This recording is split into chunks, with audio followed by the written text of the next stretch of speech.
You're listening to Supervision with a Vision, where we discuss all things supervision. I'm your host, Sarah, professional counselor, marriage and family therapist, play therapist, eating disorder specialist, and cookie lover, with my co-host, Heather, marriage and family therapist, certified Together in Texas counselor, a Texas transplant from California, and outdoor adventurer. Hi, welcome to Supervision with a Vision. Today, Heather and I are talking about taking little bite-sized breaks throughout your day. This week, we read, Is There Any Truth to the Exercise Snacking Trend? Published in Psychology Today, 2026. Heather, I don't know. I didn't know this was a trend, but I don't know these days if I feel super trendy. Right. Do you feel trendy? No. The other day, someone told me that polka dots are a trend, and I thought, well, I didn't know that. Who knew? Okay. Maybe I have some polka dots. Right. I need to pull them back out. Yeah. So apparently this is a trend, the idea of taking exercise snacking breaks. Okay. And the main points in the article were that a little break, and what they're imagining, at least for the article, was a really tiny workout. Okay. Several times throughout the day. So like you're working out all day long, but only for maybe 5 minutes at a time. Right. Something like that. Yeah. Okay. And that this can be very time efficient, effective, and doesn't take a lot to get started with a routine like this. Okay. So in counseling and supervision, how does this apply? When are we taking tiny, time efficient, effective little breaks? I don't think I'm great at, well, I don't know. Some of mine are structured, but sometimes I get the surprise break because maybe a session finishes like 5 minutes early and all of a sudden you're able to like go refill your water bottle or like run to the bathroom or maybe it's even easier that you just stretch. Like, whew, yeah, I've been sitting, I'm going to stretch. Or, yeah. Oh, I don't ever do that, but now I'm going to think about doing it. Yes. I think my tiny time efficient breaks, I'm really careful and always make sure that I have my 10 minutes in between every session. Yeah. And that my therapy dog comes to the office with me. So I go to the bathroom. Right. He goes to the bathroom. Right. We refill water. Sure. If there's a little something else we need to do, like, I don't know, just a little tiny task of some sort.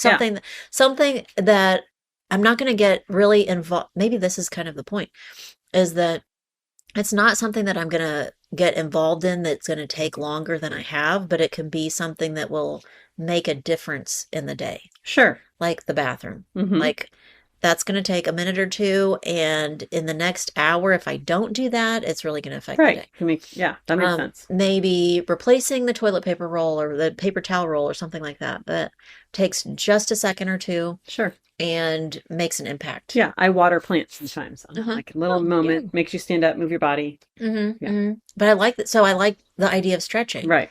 That I think stretching, I mean, as short as you want it to be, but could impact the next hour or so in a nice way. Yeah. Taking the therapy dog out. Right. Right. If I don't do that, he's definitely going to, disrupt the next hour if I'm not thinking about that. What do you think about supervisees? What are we teaching that time efficient, effective, easy to get started, ways that we're teaching them to help themselves? I think, time management is part of it, right? I know a lot of supervisees really struggle with hitting like the 50-minute mark so that you really have time in between. So you're not just like walking someone out and opening the door to walk the next person in, which will happen from time to time. That will happen to any therapist or any kind of person that's meeting with people with back-to-back appointments. But I think teaching like to stop and like, okay, you just had a session. Now your brain literally has to shift gears. So do something else versus therapy for a second and shift gears so you're ready and kind of ready to take in whatever the next client brings in. So maybe that also applies to our clients, our counseling clients, but supervisees too, that we might not realize or notice 10-minute breaks throughout our day, but if we're using them with purpose. Right. Then they can make a difference. But if we just kind of let them go without realizing that they could be purposeful, maybe like, I feel like I do this a lot actually, but it's like you said, we're doing this all the time, part of our routine. Driving. If I'm driving, I use that as time where I can not think, Mm-hmm. or I could listen to something if I want Sure. to, or I can, Just put on whatever. music and not even, Yeah. yeah, Or I do this a lot when I'm grocery shopping. It's a task that I need to do, but also it doesn't really take a like lot of brain thought. power. Right. Yeah. Mhm. That then I'm maybe listening to music Sure. or listening to a Right. podcast or I don't know. Just like I think it's a different stimulus. It's a different part of your brain that's firing. Yeah. So you can maybe find these little breaks throughout the day in all kinds of parts of your day Right. if you're looking to use it purposefully Right. and make it efficient or Right. effective. Right. Okay. Okay, you brought this up. This is the second point in the article. It breaks up the day. You were starting to say that we have to shift mentally. Sure. So, one, we can do these little breaks because it helps us, it makes our day efficient, Right. effective, whatever, like replace a toilet paper roll, Mm-hmm. things like that. But on top of that, a counselor and a supervisor needs a brain break where they shift to the next thing. Right. Something to like Oh, shift to like you might be seeing a client and you're really working in either one modality or maybe one diagnosis or something, but maybe your next client is a family session or a yeah, couple or just a yeah, different diagnosis altogether. yeah. You're working in a different mind, like a different brain. Uh-huh. And think about, I think that's so important for counselors and supervisors, but our clients too. Right. Because how many times does some in a day even does somebody maybe have a conflict at work and then they need to move on to the next task? Right. Oh, it could be a work task, but it could be, okay, I just finished work and now I need to go pick up kids. Right. And so I need to shift mentally to pick up kid mode. Mm-hmm. And so it's a skill that we all benefit from Right. practicing. Right. Are there things that you do that help you shift that way that you go like, okay, I just saw a teenager, now I'm Mm-hmm. going to shift and in the next hour, I'm going to see two adults. Right. I think sometimes I'm really great about it. And sometimes I'm super intentional where I'm like, oh, yeah. So that session, maybe even when I'm booking it, like I go, Mm-hmm. oh, Yes. let's leave a little half-hour break. And I might like flip my schedule a little bit if I have the space to be able to do it. So I literally get an actual set time space break. But sometimes if I just know that that's coming and it's next on my agenda, I will purposely, in our building, there's 3 floors, and I'll purposely go to the top floor to go to the bathroom. Oh, Like yeah. just make myself leave my physical space, walk upstairs the furthest bathroom away so that it's like I literally have, and it's funny how quickly that resets you. Mm-hmm. Like it's just like, oh, I'm gonna go the furthest bathroom away and like breathe some different air, come back Yeah. down, and reset. I think I'm butchering it, but that's an idea within substance treatment or Mm-hmm. or like 12 Right. steps probably.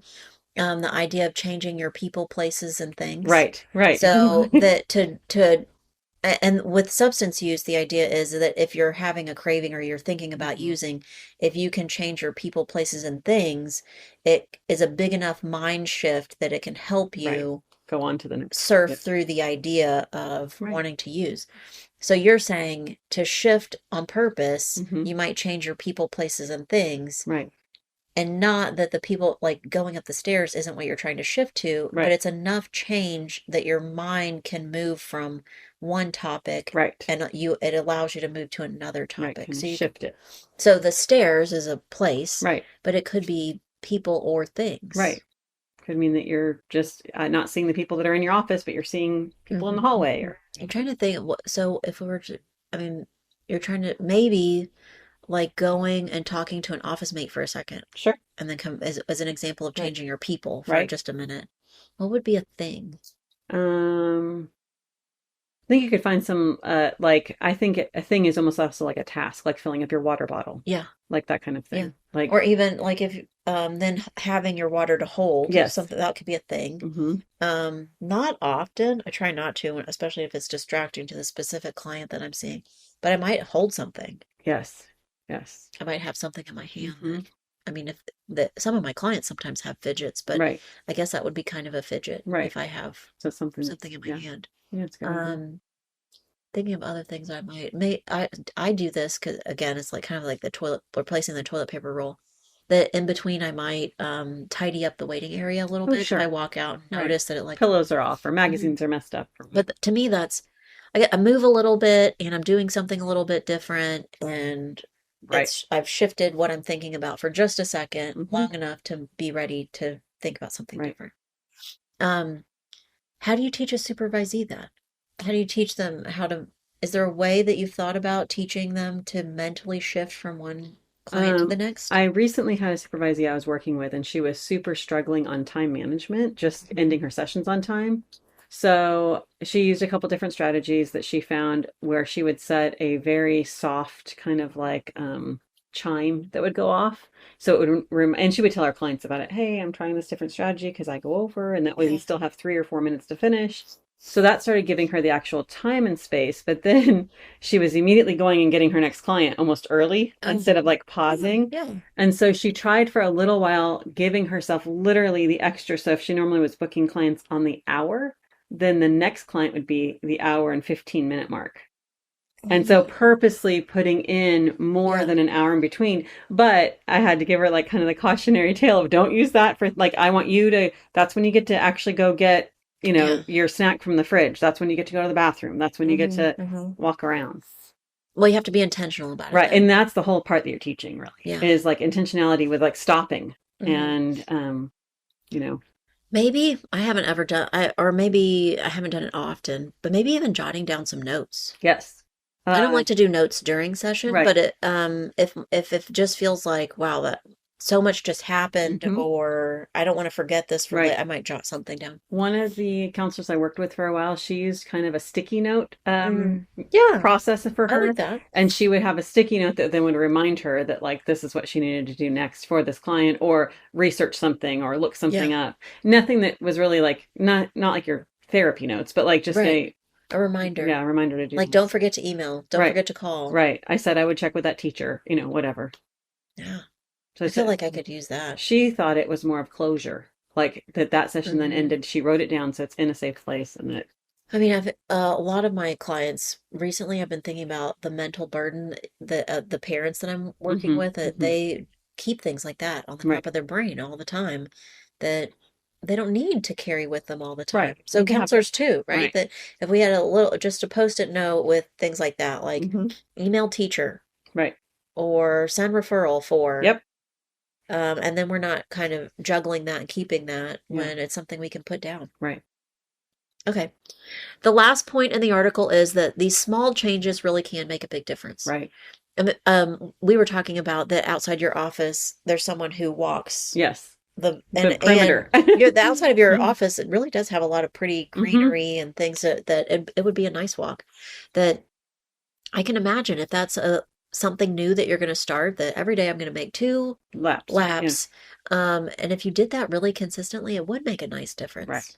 One thing I did last summer, I wanted to work kind of a shortened week. I didn't want to be here 5 days a week. But in doing so, with the client load I had, that meant I was having some long days, like back to back. But one of the things I did was actually gave myself a lunch break. Yeah. Like I never had done that before, like actually planned or scheduled a time to stop. And actually this was more of a dinner break than anything else. But like it was crazy how much I really loved having like a full break.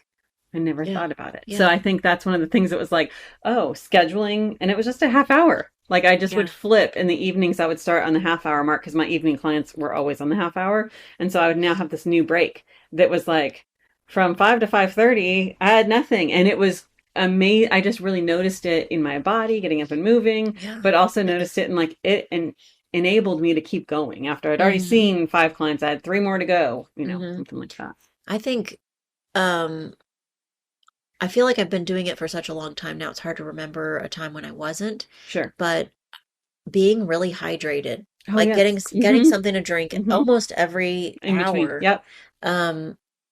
Yeah, I'm getting up and moving, and so I'm changing my people and places and things, but also the benefit of feeling hydrated, feeling like I've makes such a nice difference. And if you do it once, it certainly doesn't hurt, but if it's so consistent that you're doing that all the time throughout the day and every day, there's a really nice physical difference. Yes, Another one that I'm not as good about, but am pretty consistent with is just stepping outside. Oh yeah, different air or temperature or feeling sunshine. Yeah, that even if it's just long enough to let the dog out, that Mm-hmm. feeling it and remember, like, oh, yeah, I really need that. Right. It might not happen in between every single client, Right. but reminding myself to do that a couple of Mm-hmm. times throughout the day to Mm-hmm. just get the benefits of that, Right.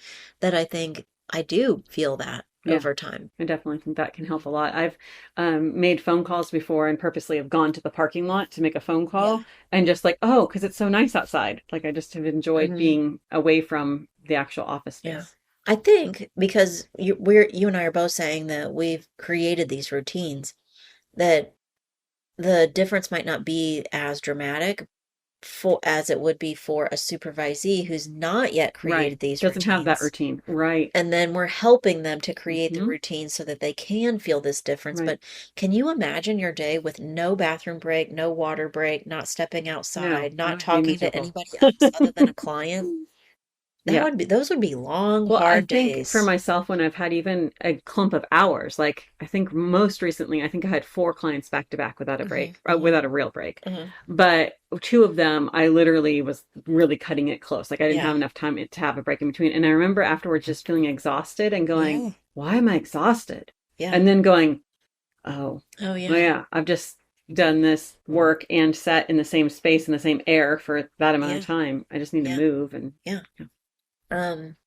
So maybe we don't feel it because we've created some of these routines. Maybe we could definitely improve on our routines. right, But for someone who hasn't yet established right, breaks and consistency, Right. they would really feel these big differences. agreed. The article really was written more like for someone who works in an office. Right, putting in an exercise routine. Yeah. Yeah. And so I can picture that really Mhm. positively impacting Sure. someone's day. Yeah. Thanks today for listening to Supervision with a Vision. Heather and I would love to hear about your little breaks that you give yourself, as well as suggestions for future episodes. You've been listening to Supervision with a Vision. Head on over to iTunes to subscribe, rate, and leave a review. Be sure to check us out on Facebook and Instagram at Therapy Academy to join the conversation and get show notes. We'll be back next week with more Supervision with a Vision.